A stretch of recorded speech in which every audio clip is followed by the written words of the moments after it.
Well, my name's Peter Dakin, and welcome everybody here today, and also those online. As I usually do to my fellow Melbourne supporters, we are suffering a little bit at the moment. So congratulations to those few Collingwood supporters on your success lately. So we wish you all the best. Well done, Austin. We'll see how we go on Thursday night. We would like to acknowledge the Wurundjeri and the Bunurong people of the Kulin Nation, and also pay our respects to elders past, present and future, and extend that respect to all Indigenous Australians present today. As I mentioned, welcome to our hybrid meeting to those online and in the room. Thanks today will be given by Philip Cornish, followed by the loyal toast presented by President Reg. Please ensure your glass is charged.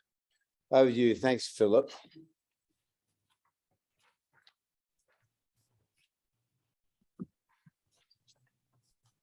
Well, one of the delights coming to the 35th floor is taking the opportunity to look over the bay and breathe in the view, although we're a little bit shrouded today.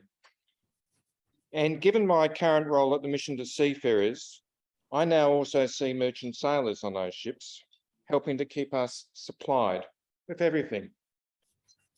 And of course, during COVID, the seafarers were very isolated, but our goods are often supplied at great personal cost. One of the many memorials in the building, which was built in 1917, is a window with an image of a young man called William from Yorkshire, a midshipman killed in Geelong in port by accident. The sea was and remains a dangerous place. So today, let us be grateful for many goods brought to us over the ocean, even Melbourne's coffee, and of course, our club will be having our own crew handover very soon, as I'm sure the President will remind us. So that I good thanks. Thanks very much, Peter, and thank you, Phil.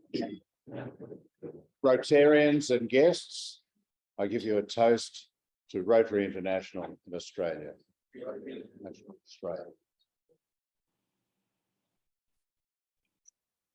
We'll be reconvening again shortly. Please take a seat and have a food service and enjoy. I might just take a minute to, thank you everyone, take a minute to explain the makeshift nature of our AV today. Unfortunately, this building is over 50 years old or around 50 years old, and the elevator that brings our AV gear up, which is the only one that will take it, was broken down and it's under repair for the next 2 to 3 weeks. So we hope that we'll have an emergency replacement for next week's meeting, but we couldn't get it organised quickly enough. So that's just to apologise both to those who are here and the significant number of people, I think probably about 10 or 11 of our online guests. Okay, so members, visitors and guests, it's my great pleasure to welcome you to our 46th meeting of this Rotary year and our 4,942nd club meeting in our 101st year. It's wonderful to see everyone here, especially after the huge events we've had over the last few weeks. Thank you, everyone. And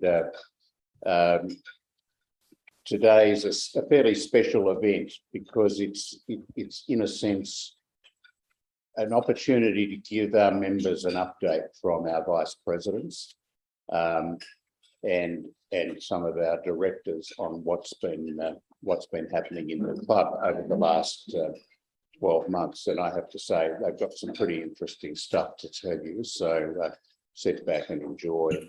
Sadly, President Bev Brock can't be here. She is venturing out now. We had the great pleasure of seeing her at an event on Sunday. And she's, while she's finding the treatments, the targeted chemotherapy that she's getting fairly challenging, it's impossible for her to be mobile on a treatment day, which today happens to be. So please spare a thought for Bev. She'll be here in spirit, and Peter Davis will have more to say about that shortly. Also here today, our special guest is club member Ari Talantis. Ari is being recognised again with a Paul Harris Fellow, and will be making that presentation shortly. Would you please acknowledge both Peter and Ari as our guests?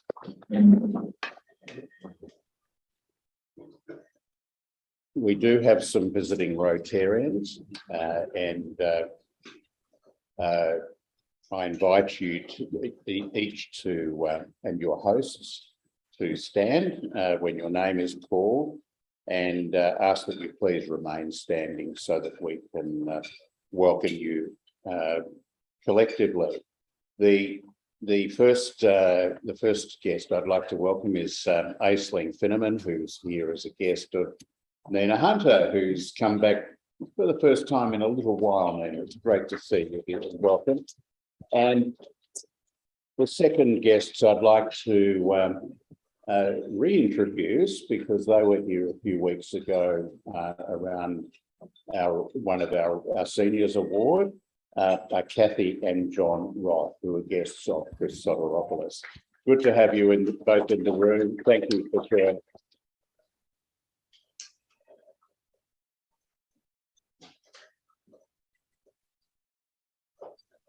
I'm now going to proceed. We've got a bit of an, as you probably know from experience of past president, vice president lunches, we do have a number of awards today, and the first one of those is the Royce Abbey Award. The Royce Abbey Award was created by the Rotary Club of Essendon, which was Royce Abbey's own club, to recognise their member and past RI President, Royce Abbey. Rotary Melbourne adopted the award program in 2004. The intention is that the award be made to a relatively new member of the club who has not been awarded the Paul Harris Fellowship recognition, is well accepted by club members, has a good attendance record, has demonstrated a strong commitment to the club, and who also complies with the objectives of Rotary. Now, I think we've got someone this time that ticks all of those boxes and more.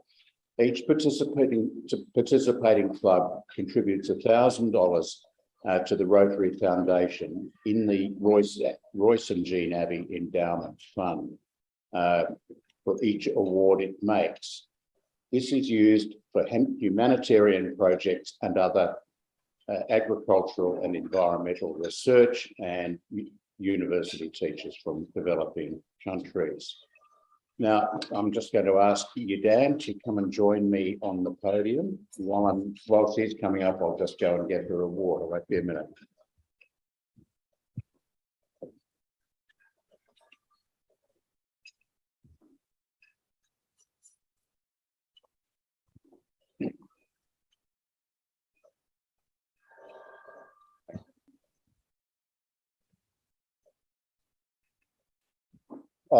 Since joining Rotary in May 2020, Yudan has demonstrated exemplary Rotary commitment.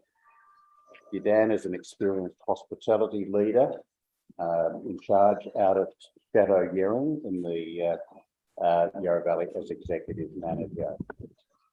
And it's a great pleasure for me today to be reading this citation. She's been incredibly active in our club in creating audio-visual vignettes, which we used during that event we don't like to talk about much these days. I think it was called a lockdown or a pandemic. Where we featured Rotary Melbourne projects and probably exposed them in a more complete way than we typically do. And that worked well on Zoom. In the past year, Yudan has provided exemplary leadership to the evening meetings team. Her colleagues speak of her as a connector, willing to leverage her network to secure meeting speakers, and she's done that a number of times, as well as being the glue that has bound that evening team together. And lastly, she's been its driver as well. When Yudan get asked for things to happen, they happen. As a result of the work of her team, Rotary Melbourne's evening meetings are increasingly becoming an attractor for the next generation of Rotary Melbourne members. Really very gratifying to see this happening.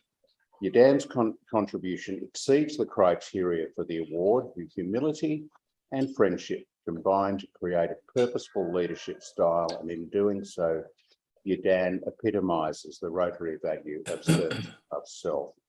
She's a most fitting recipient, 2021-22 Royce Abbey Award, and I have great pleasure in presenting this to her now. Yudan, would you like to just say a minute or so's response, please? I didn't know it's happening this way today. I feel very glad to be part of the family. Because Rotary, I think it's a family that no matter which country I am, which city I am, I feel my belongingness in this family group. And I'm so happy to be part of everyone here. And I'm very looking forward to my journey into the future. I will always be part of our family. Sorry, it's just I'm very excited right now. I don't know what to say. That's what I'm saying about the keyword of family multiple times, because that is a word in my mind straight away. That's what I wanted to tell. Thank you. Thanks. Thank you. Thanks, everybody. Now it's my honour to present the Paul Harris Fellow Award that I've foreshadowed, and I'll start with this introduction to the award and then ask Ari to join us. The Paul Harris Fellow is named for Paul Harris, who founded Rotary with 3 business associates in Chicago in 1905. The Paul Harris Fellow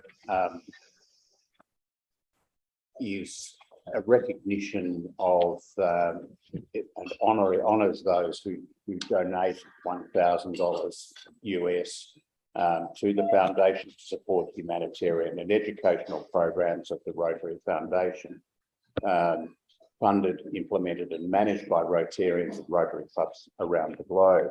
It is the tradition of this club that the naming of Paul Harris Fellows is based upon their contribution, and deserving members of the community as well as members can be recognised in this way.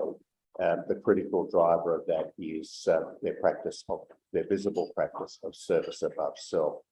Today we recognise the efforts of Ari Talantis as a Paul Harris Fellow, and I invite Ari to come and join me on the podium now. Ari, I'll be back in a second. I should have put all this a bit closer. Sorry, everyone.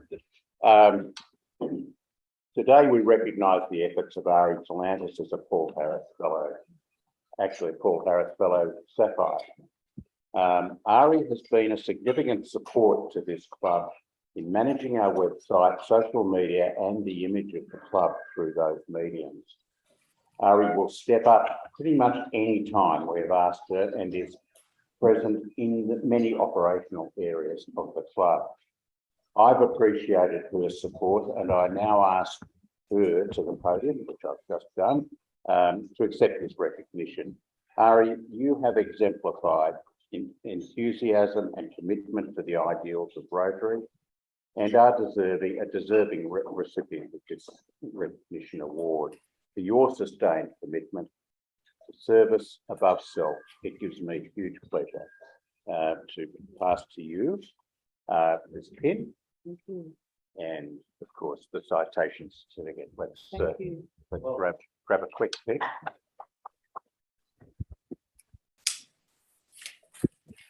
And Ari, if you'd like to respond. Thank you, Reg. And I'd just like to say the people that I've met in this club have brought out the best in me.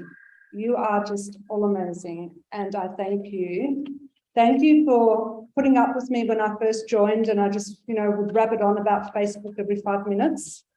And thank you for the work that you do. And with that work, you give me the material that I need to publish. And I believe in Rotary and I believe we all do and we believe in each other. So here's to our club.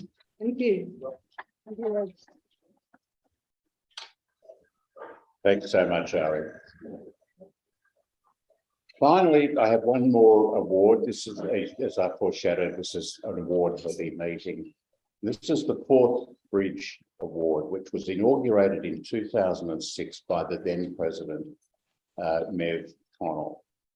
The words on the trophy read, "The mighty bridge," that's the Fourth Bridge, derives its strength from rivets, an original of which forms a part of the trophy. In a similar way, Rotary depends on each member for its strength and durability. And the trophy is awarded annually to a leader or a team of 2 or more members whose project activities are considered to be the most outstanding contribution for the year. It's my pleasure to present the 21-22 Rotary Fourth Bridge Award to Deb Yin Fu, and I'd ask her to come to the table. And it's for service to the club in fellowship and engagement. So Deb, while you're here, I'm going to read this rather lengthy citation. Coincidentally, Deb was inducted to Rotary Melbourne by President Mev O'Connell in 2006. I called him today to tell him that this was occurring, and he was delighted to hear that and sent his congratulations, Deb. Since then, and particularly in recent years, Deb has been an active contributor to many of Rotary Melbourne's teams and projects. Most recently, Deb has shown distinguished leadership of the Member Engagement Committee, showing strong leadership in understanding the key drivers of member commitment through extensive member contact, ensuring members from diverse backgrounds are welcomed into the club, and researching through surveys and other membership engagement activities. Alongside that, Deb has been an active volunteer working with the club's meeting support team, stepping up at a time of need, and we're very grateful for that. And also in helping out set up this room for meetings, but her active engagement alongside others in the end hepatitis project is also of considerable note, because it's facilitating a next step with that project. In every respect, Deb satisfies the criteria for the Fourth Bridge Award as an active leader and volunteer serving in Rotary with diligence and ongoing commitment. And I'm very proud on behalf of Rotary Melbourne to present Deb with the Fourth Bridge Award for 21-22.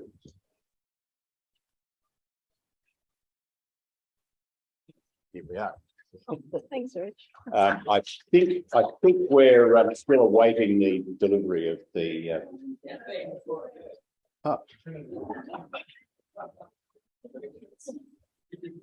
Couldn't see it for looking. That big thing there. Yeah. Okay. You hold it.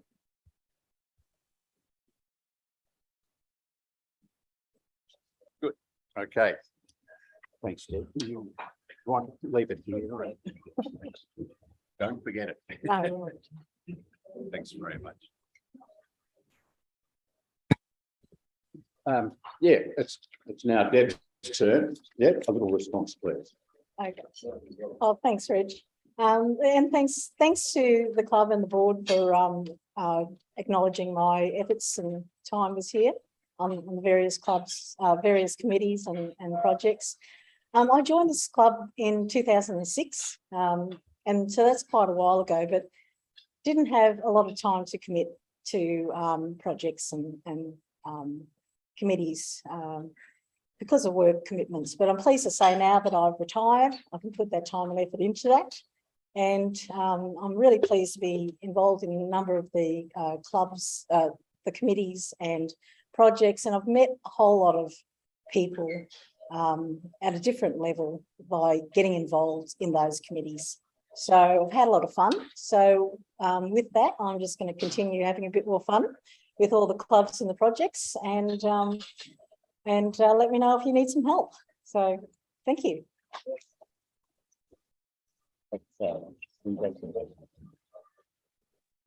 Thanks very much, Deb. Now I just have a few brief notices that I'll get through fairly quickly. I think firstly, we should be sending happy birthday wishes to Norman Tellerwood Bay, whose birthday is today. Second is that sadly, our long-standing member, Robert Reid, his wife, Barbara, passed away recently, and Robert has advised that a funeral for Barbara will be held on Monday, the 27th of June, next week, at 2 p.m. at Lepine Funeral Chapel at 741 High Street, East Kew. These details will be published in the bulletin on Monday, but we'll be getting an announcement around about it for members. Because I think, yes, and also we have Ken Badenoch's funeral on Friday afternoon at 2:30 actually at the White Lady funeral home in Warrigal Road, Burwood, just near Toorak Road. And I certainly plan to be there, and I'm sure many others will as well, for Ken's given Ken's service to this club. I'll now draw the raffle.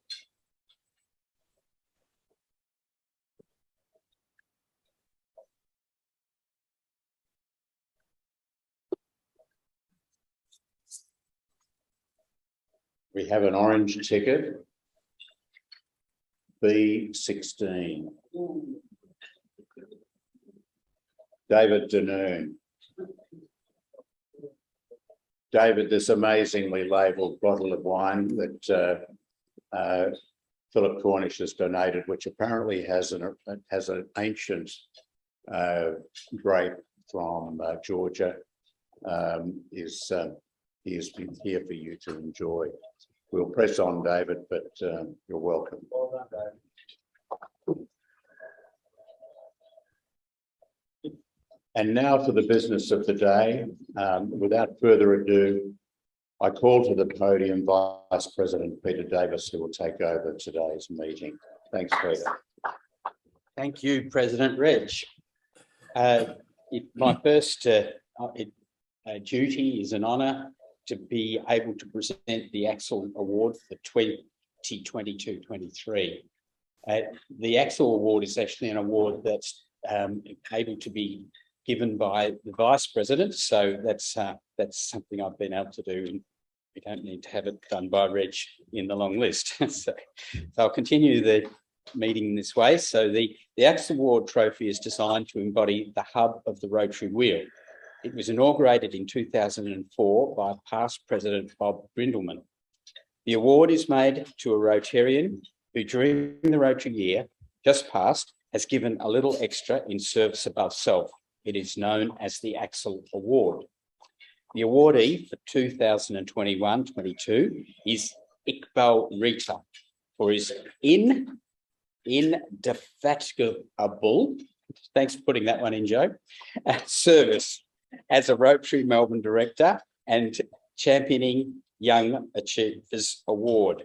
Iqbal isn't with us in person today, but he is online. So I won't call Iqbal to the stand, but he's as if he is. Professionally, Iqbal is an information technology consultant. He was inducted as a Rotary Melbourne member in December 2008. As a member of Melbourne Rotary Board since July 2020, Iqbal has been a diligent custodian of the Youth and Vocational Service Directorate. At the same time, he continued serving on the Vocational Service Committee, where he has over the past 5 years systematically taken the annual Young Achievers Award to a new level, making it a sought-after award from talented young Victorians from diverse backgrounds. In addition, Iqbal has also served as Group Captain of Central No. 1 Group since 2015. Iqbal's commitment to serving in Rotary has been emblematic and epitomises the Rotary ideal of service above self. By his commitment to service above self, Iqbal is a well and truly worthy recipient of the award. And we have the award here, which will be given to Iqbal at some time. There it is, Iqbal. I think you can see it on screen. There you go. Well done. In the circumstances, I'm not sure we'll worry about having a response from Iqbal just at the moment, but we will hear from him shortly with a bit of luck, given the constraints we're operating under today. My next pleasant duty is to present the Vice President's report for this year. So we started the year, like most organisations, with a great deal of challenge brought about by the pandemic and being shut down. Reg continued the tradition and the forged ahead using meetings via Zoom, which was pioneered by past President Kevin Sheehan and continued by Marion. Reg had the additional problem of having to deal with coming out of lockdown, which is something no one had to deal with before. That presented its own challenges because not everybody was in a position to come face to face straight away. Reg stepped up to the challenge and did a fantastic job of conceiving and implementing the hybrid model that enabled both aspects of the meeting to continue and make an excellent smooth transition to proper meetings. So that well done, Reg, for that. You should be commended for what you did. The club continued with its R100 projects, and some are now being continued and run by others, which is part of the Rotary tradition, and there's nothing wrong with that. Others are still continuing. Two standout projects were Give Every Child a Future and End Trachoma. You may hear a little more about those later. Rotary Melbourne showed great leadership in challenging other clubs to mark the 100 years of Rotary with a new project, and was very successful at it. Now we're looking to the next 100 years, using the lessons we've learned from the past and the strength that we've gained in the past. Under the leadership of Bob Fells, the club has continued its outstanding record of identifying and mentoring candidates for the District Global Past Graduate Scholarships. Our latest candidate, Hannah Gandhi, has received a scholarship of $30,000 to study a Master of Law at University College London. The club is also mentoring 2 candidates for the next Peace Fellowships and hopes to maintain the club's world-leading record of successfully mentoring candidates of 1 or more fellowships in each year of the program. Well done, Bob.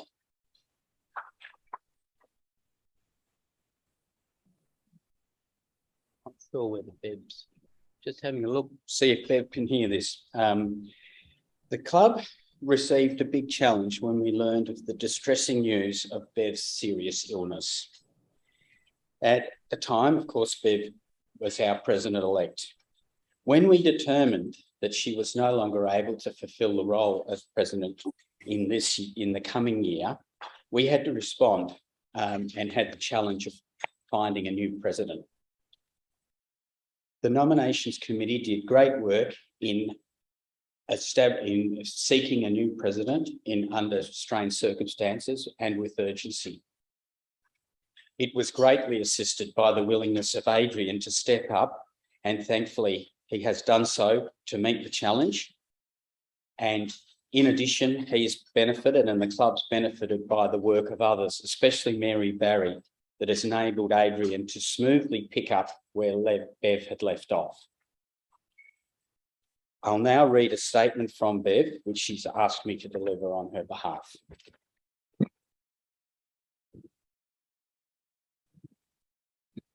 These are the words of Bev now that I'm reading from her. When the extremely decent, thorough and well-respected Reg was president-elect, he asked me to join him as a VP-elect. Believe me when I say that I felt very privileged. Initially, I felt it was simply to support him, especially given that our truly amazing club had been experiencing challenging times. However, I soon came to realise the role was being offered was far more.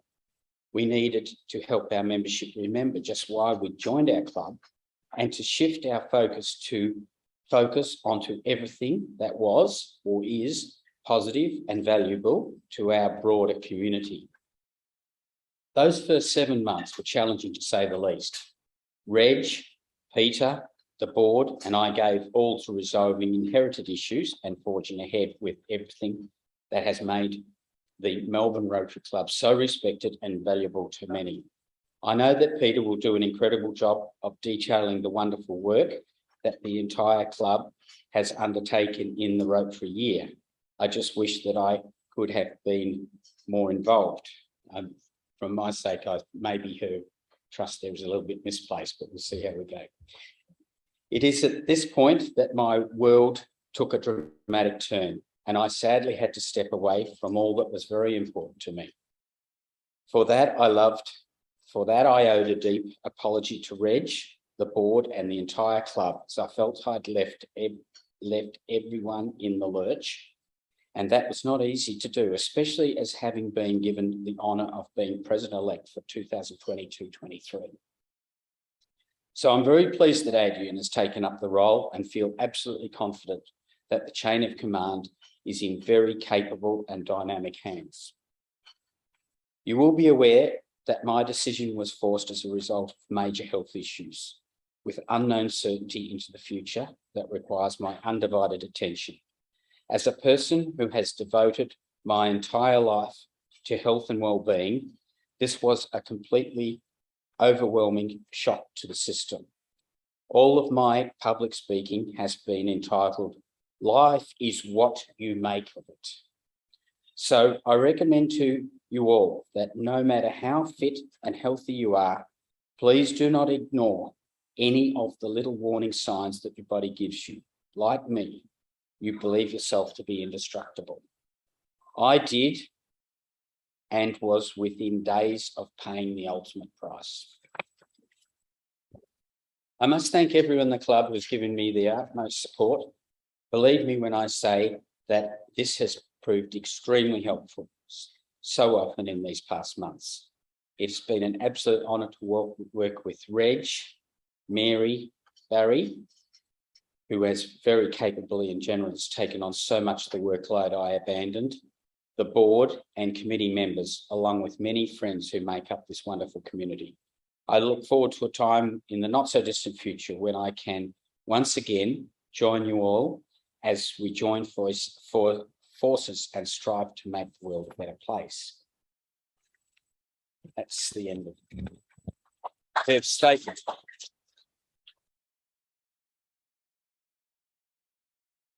Now, we thought we might have a late scratching in Iqbal because we found he's online and not with us at the moment. And Iqbal was planning to give a short report.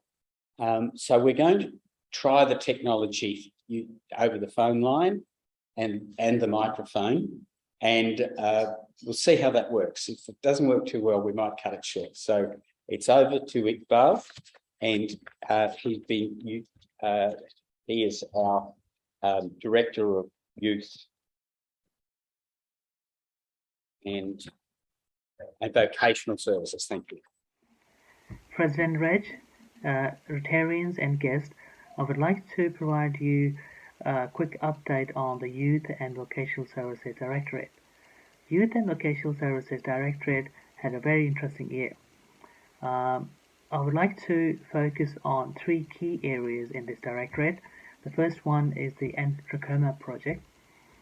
This is a face washing trailer for the Aboriginal, mainly designed for the Aboriginal communities in Katherine region in Northern Territory. And I'm proud to say that our first and the second trailer was a huge success.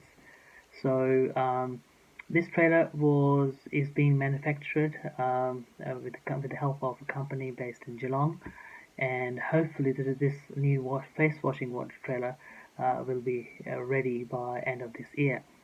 So I would like to take this opportunity and say thank you to all our partners who are actually involved in this program, such as GHD, Rotary Club of Katherine, and Monash University students. So I would like to say thank you to all of those who are actually involved in this.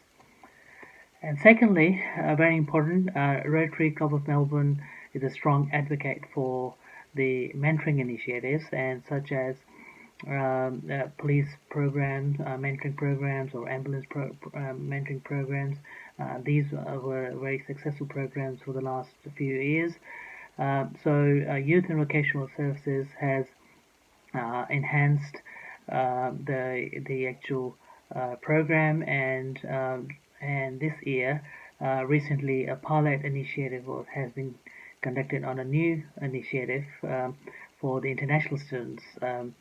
So this mentoring program will actually assist them to integrate into the Australian society. So this program will actually continue up till next year.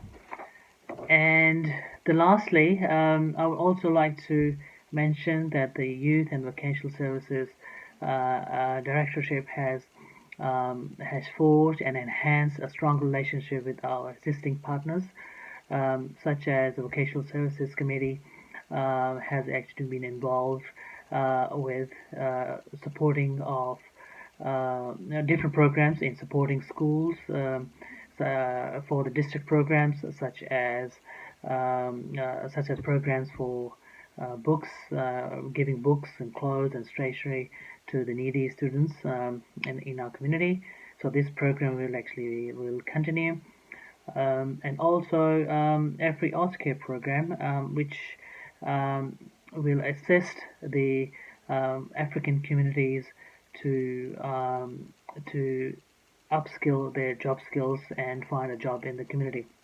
So a mentoring program for them has also been initiated by this Welfare of the Young Committee. Arts Committee, Feeding Young Minds, and the Hush Foundation program will actually continue. These are the actual photographic competition programs, which will actually not only enhance the relationship with the youth in the community, but will also actually assist in fundraising activities for the Rotary Club of Melbourne.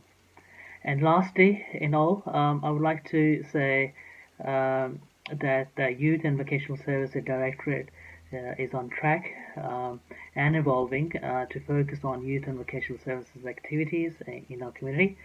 So I would like to say thank you to all the chairs and the members for their dedication and hard work for this year. So thank you very much. I'd now like to call on Gary Fowler to come to the podium and give us a few words about sustainability. And Gary also provides a reminder about the tree planting. If you'd like to come forward, please, Gary. Thanks, Peter, and well done on getting through all that in such a short time. And as you will all appreciate, we have a very short amount of time. So I've been asked to present very briefly a report on the sustainability and governance area. I'd just like to first of all acknowledge the enormous effort and support that Marg Lisa has put into that area since she's been a director. Her energy and commitment and engagement has been an inspiration for us all. I'd also like to acknowledge the great committee that we have in the Environment and Sustainability Group. And it was great to see a number of the awards today were given to people that we were privileged to have in our group. So thank you to those. I'm very briefly going to comment just on the environmental sustainability area. No one wants to hear about the audit and risk part of governance at this stage. Basically, environment and sustainability are, when it was set up 2 years ago as part of the 7th area of focus, we set the objective as to attract prospective new members and improve the environment and sustainability awareness and changing behaviours in the club and community. So it's important we do what we can, and it's a huge area. So it's all been about creating awareness and changing behaviours. The achievements of the committee have been, first of all, the development of a calculator for the use of any club in Australia to be able to calculate their emissions. We've spoken about that recently. We've played very much a leadership role in the development of that. We use it to actually be able to calculate our own carbon footprint. And as you will have seen, we achieved carbon neutrality by being presented with carbon social certificates at the food waste lunch. So we are the first Rotary Club in Australia to be accredited carbon zero.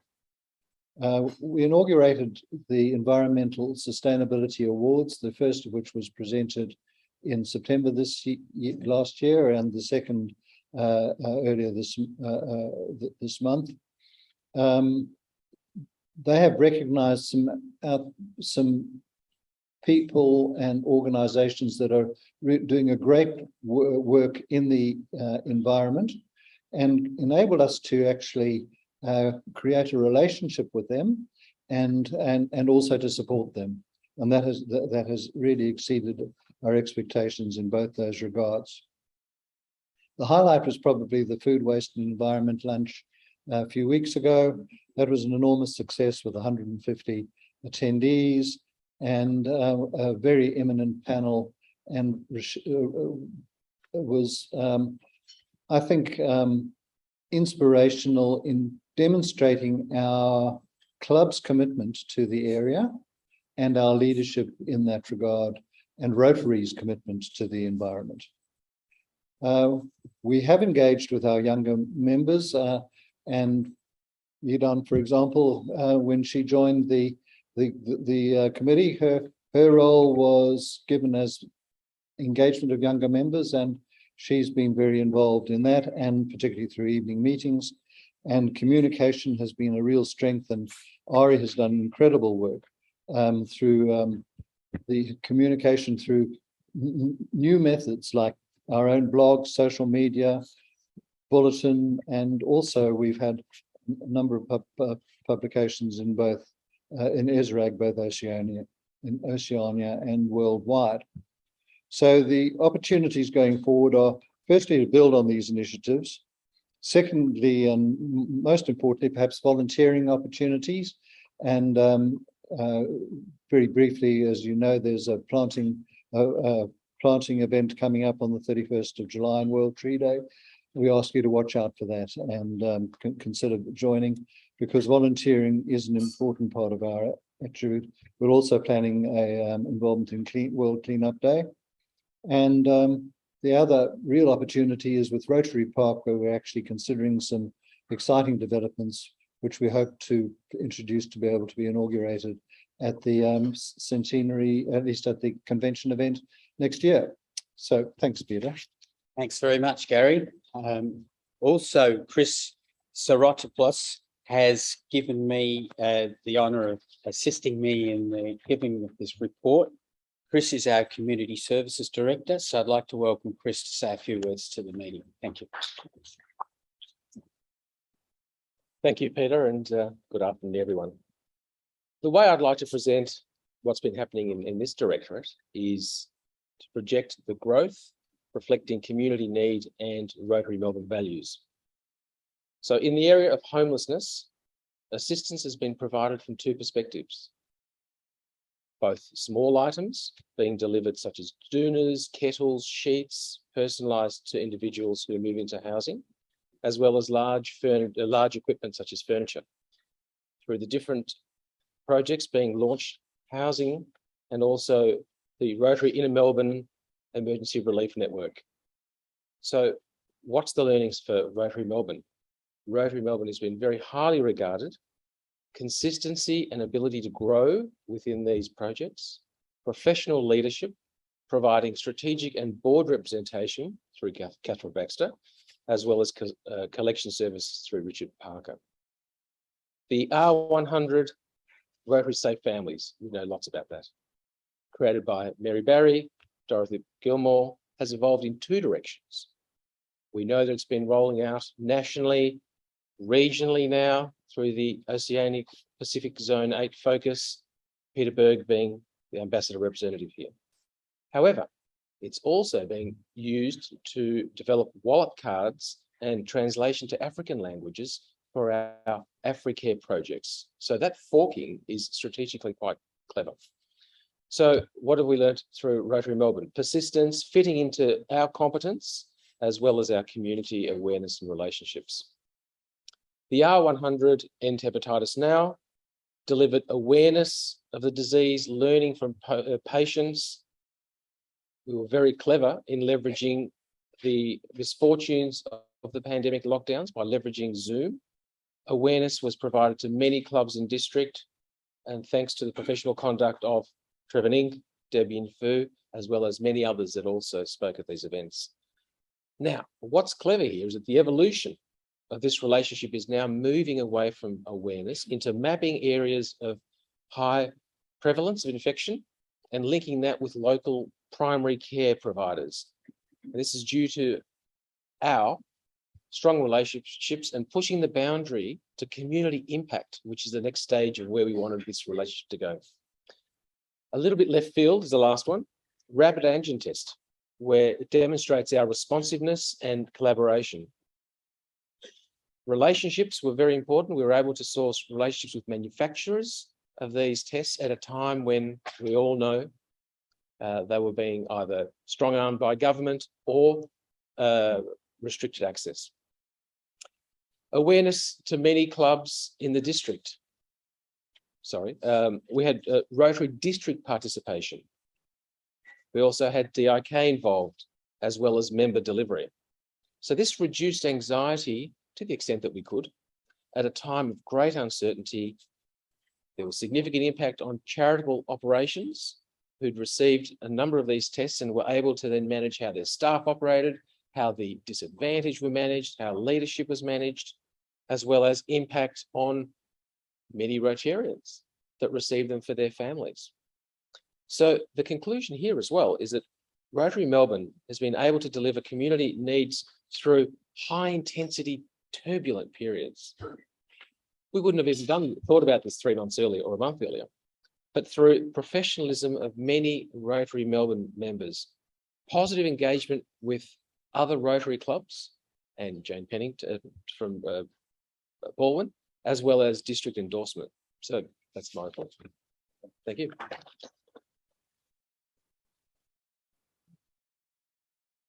Thanks very much, Chris. I'd now like to call on Deb Yin Fu, our latest Axel awardee, to help me with the presentation by speaking to you on membership. Thank you, Deb.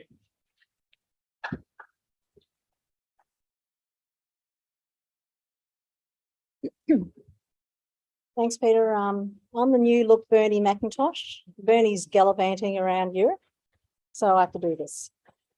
So no doubt, membership is the lifeblood of keeping our club alive. As reported by Peter, we have had challenges thrown at thrown at us in the last 2 years, and this has impacted both membership numbers and the way we engage with existing members. Our approach to maintaining the current members and attracting new members is a balancing act. The nature of the club is changing because of changes in the community expectations. We must respect the traditions of the club and the long-standing members' expectations, as well as adopting new approaches to engage new members of the club. And by this, I mean the members of the next generation, which have different priorities like working from home. So a bit about the membership numbers and the demographics. This year's numbers have remained substantially level with the previous year's figures, despite the disruptive elements early in the year and the subsequent resignations that followed. The net figures indicate a drop of 14 members. In June 21, we had 213 members, but that number has dropped to 199 as of May this year. The resignations have been substantial, but have been offset by 9 inductions over the 12-month period. A majority of new members are in the 35 to 50 year age group. So what incentives are we putting forward? So to attract new members and to maintain new members, we've adopted a range of programs to engage and maintain members. So one of the programs is the mentoring program and the soon to be released buddy program. So the buddy program will sit alongside the mentoring. It'll follow after a 6-month mentoring period, and buddies will help to engage with the new members. Volunteering opportunities such as around the bay and the tree planting opportunities that we continue to engage the members. The Membership Engagement Committee will ensure opportunities and follow up on non-engaging members. So we, on a monthly or bi-monthly period, we look at members who are stepping out and not engaging with the club as much. And all committees have various projects for volunteering as well. So we need to keep an eye on those. Some of the new incentives are the evening meetings, and as Gary has mentioned, we've got EDAN running those, and they're very successful. We're looking at e-memberships and digital memberships, and tapping into the alumni of scholarships and awardee databases, and tapping into individuals that have the same values as all of us. So there will be challenges that remain for membership, including competition from alternative sources for charity and volunteer work. The range and variety of volunteering experiences and projects conducted in this club remain our strength. Very few other clubs can offer such variety and options to all their members. Our mentoring and engagement programs have been successful for initiating new members to the club, and we will continue to seek better ways of engaging. However, one of the biggest challenges remain that being the new ways in which people are working. No longer is this new for this next generation working in the city. We must look at other ways to engage this next generation. And so that's something for everyone in the club to think about. Thank you.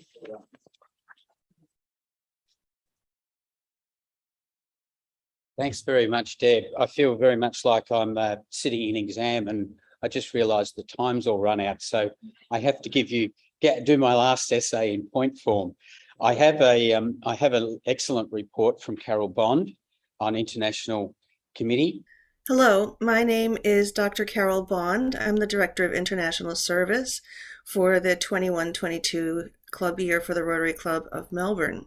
And it's been my distinct pleasure to work with members of the committee on a series of projects that have benefited our neighbors in the region in particular. So I would like to start with acknowledging that the Rotary Club of Melbourne has had a long and durable history of working throughout the Pacific region in order to support our neighbors in achieving humanitarian goals. Key areas of focus continue to be the welfare of the young, education, water and sanitation, vaccination, and the training of bright young adults to prepare for roles as leaders. Our approach to international service is to continue nurturing our durable relationships in Papua New Guinea, the Philippines, Timor-Leste, Tonga, including region-wide programs such as Give Every Child a Future. In addition, the International Service Committee remains actively committed to supporting master's degree students across education and career development support through the Global Grant Scholarship Program and the Rotary Peace Fellows Program. Projects from this year I would like to highlight for you include the Bera Water Project in the Philippines, which unfortunately had to be closed down ahead of schedule, and the project couldn't go ahead because of support issues on the ground. The Magsicap Wash Project in the Philippines, though, has been fully funded in collaboration with local government agencies and will provide water and sanitation to a needy group of people who deserve to have the wash services provided.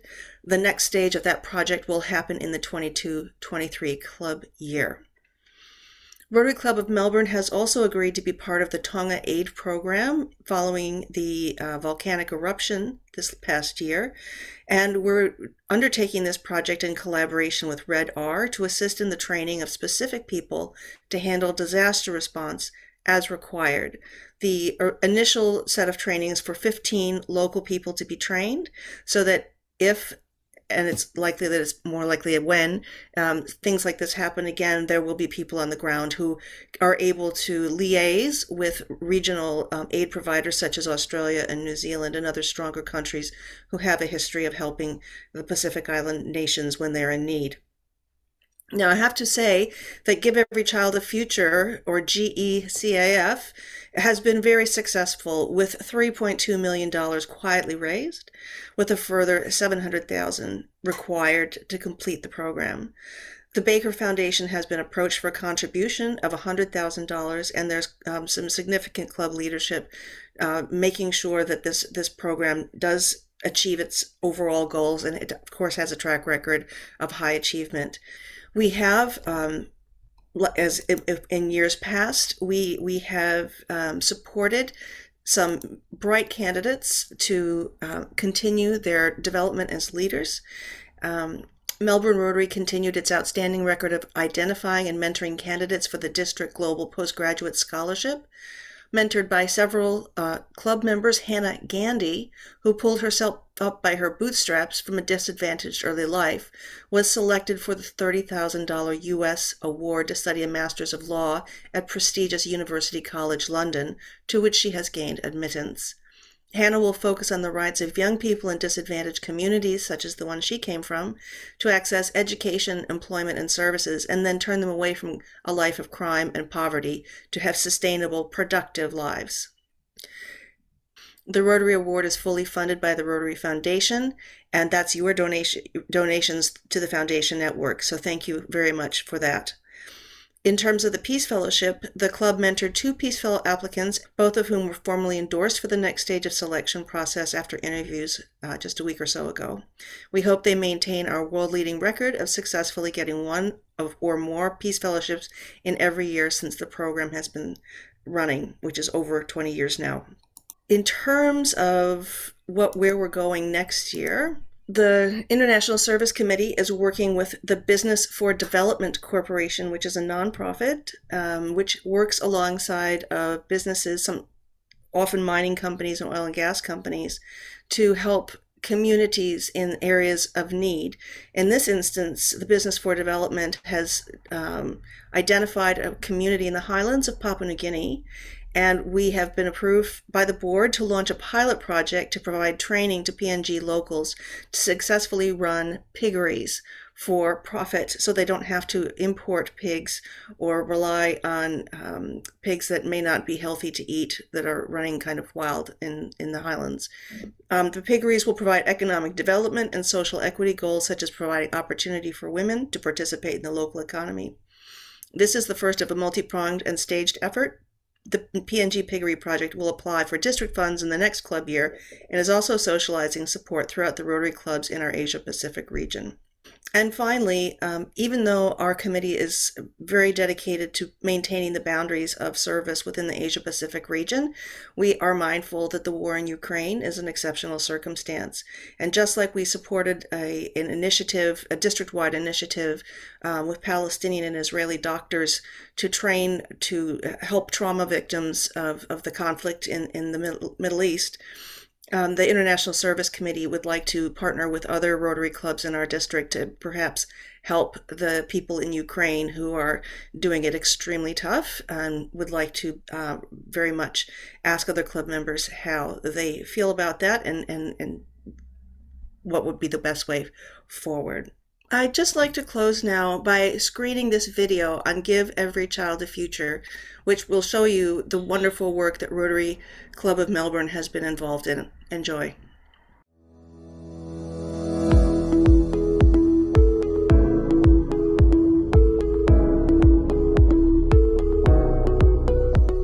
So the two vaccines that we will be launching today, the rotavirus vaccine is to protect our children against severe diarrhea, and the PCV vaccine is to protect our children against severe pneumonia. So we are very thankful to UNICEF and of course our Rotary Cook Islands for sponsoring this vaccine for our children here in the Cook Islands. As a mother, a grandmother and a nurse, it is very important for our children to be immunized. As we can see now, all these viruses that are happening, it's prevalent now around the world. It's here in the Cook Island. With these vaccines that are introduced to our country, can prevent them from having the full impact of the diarrhea and vomitings and also the pneumonia that we've been seeing our children before. Through the new trainings, I understand how to simplify for our parents, to make it simple, understanding for them. With the simple explanations, they actually understand and allow their children to take this vaccine. The ministry have put in place methods how to transport our vaccines from the main island, Rarotonga, to the outer islands, Northern Group and Southern Group. The Northern Group takes about 4 days to a week on a boat. If we are lucky to have a flight, we do have used that opportunity to transport the vaccines to the Northern Group. As for the Southern Group now, the flights are 2 to 3 times a week, and most of the Southern Groups have their vaccines now. Here in Rarotonga, we have centralized vaccination station at one area for the moment. We would like to thank the UNICEF and also the Rotary for the supporting of these life-saving vaccines to help protect our children around the Cook Island. Thank you. Me taki maata. Thank you. Right, well, that concludes the VP report. Damn, there's no time for questions. I'd like to give thanks very much to the fellow directors that have helped me present this report and the chairs. Thank you all.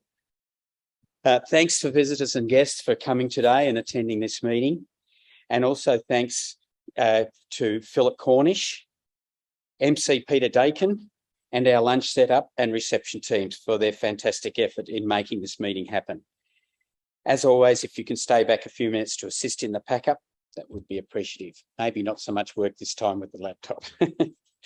A reminder that next week is the club's annual President's Changeover. We'll be meeting right here at number 35 and hope you and your partner will join us in celebrating the year of President Reg Smith and welcome our 106th President, Adrian Nelson. Please now stand to close the meeting with the National Anthem.